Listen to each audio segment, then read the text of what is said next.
ఎదుట ఉన్న ప్రత్యర్థి ఎంత గొప్ప బలశాలి అయినా ఓడించి ఆ రాజ్యాన్ని రాజ సంపదను దక్కించుకొని విజయభేర్యం మోగించినటువంటి అలెగ్జాండర్ ది గ్రేట్ ఆయన మరణించక ముందు కొన్ని మాటలు పలికాడు. అలెగ్జాండర్ యుద్ధానికి వెళ్తే అవతలి రాజ్యము రాజు గడగడలాడేవారు. చిన్న వయసులోనే యుద్ధ నైపుణ్యాలు కలిగిన అలెగ్జాండర్ ఎంతో సంపదను బలమైన సైన్యం సంపాదించుకున్నాడు. కానీ చివరి క్షణాల్లో అనారోగ్యంతో మంచాన పడ్డ తన ప్రాణాన్ని కాపాడుకోలేకపోయాడు. అతనికి తెలుసు తన ప్రాణం ఇంకా కొన్ని గడియల్లో పోతుంది అని.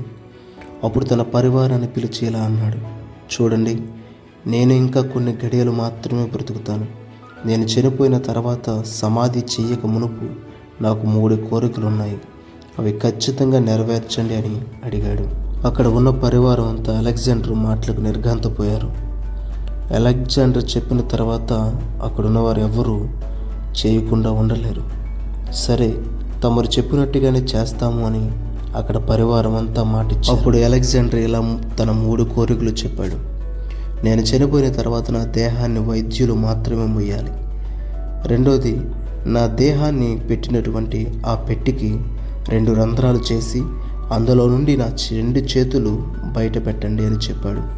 ఇక మూడోదిగా, నా దేహాన్ని తీసుకువెళ్ళినప్పుడు నేను సంపాదించిన వజ్ర వైఢూర్యాలు బంగారము అంతా నేలపైన వేసి వాటిపైన నడుచుకుంటూ నన్ను తీసుకువెళ్ళండి అని చెప్పాడు. అక్కడ ఉన్నవారు అలెగ్జాండర్ మాటలకి బదులు ఏమి చెప్పాలో తెలియక అయోమయ స్థితిలో ఉన్నారు. ఇంతలో అలెగ్జాండర్కి బాగా ఇష్టమైన ఒక సైనికుడు వచ్చి, ప్రభు, మీరు చెప్పినవి తూచా తప్పకుండా నెరవేర్చుతాము. అయితే తమరు చెప్పిన ఈ మాటలకు ఆంతర్యం ఏమిటి అని అడిగాడు.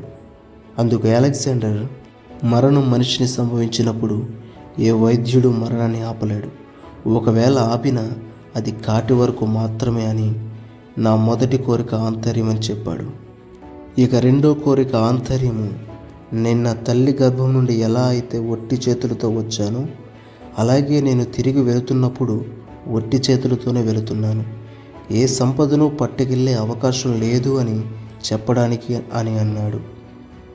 ఇక మూడో కోరికలో ఆంతర్యం ఏమిటంటే, సంపదను సంపాదించుకోవడం కోసం నా జీవితంలో చాలా విలువైన సమయాన్ని నేను కోల్పోయాను. సంతోషంగా గడపవలసిన నా వయస్సును నేను సంపదను సంపాదించడం కోసం కోల్పోయాను. నాలా ఎవరు కాకూడదు అని చెప్పడం కొరకు. చూసావా మిత్రమా, మనం వయసులో ఉన్నప్పుడు ఎదుటి మనిషి దగ్గర మంచి మాట వలన వచ్చే గౌరవం కన్నా సంపద వలన వచ్చే గౌరవాన్ని ఎక్కువగా కోరుకుంటాం. కానీ ఆ సంపదను సంపాదించడానికి నువ్వు ఎంతమందిని ద్వేషించావో, ఎంతమందిని కొట్టావో ఆలోచించు. డబ్బుంటేనే మర్యాద, గౌరవం అని నువ్వు అనుకుంటున్నావు. మిత్రమా, నీ వెనకాల నిన్ను తిట్టుకునేవారు అనేక మంది ఉన్నారు. అలాగని నిన్ను సంపాదించుకోవద్దు అని చెప్పడం లేదు. కానీ ఎదుటి మనిషి దగ్గర నీకున్న మంచి పేరు పోగొట్టుకునేలా చేసుకోవద్దు అంటున్నాను. మనం పోయిన తర్వాత మనతో వచ్చేది ఆ మంచి పేరు ఒక్కటి మాత్రమే, సంపద కాదు. నా ఈ చిన్న ప్రయత్నంలో ఎవరి మనసునైనా నొప్పించినట్లయితే దయచేసి క్షమించండి. మరిన్ని ఇలాంటి మంచి వీడియోస్ కోసం మీ ట్రూ స్టోరీ ఉంది. అందరికీ నమస్కారం.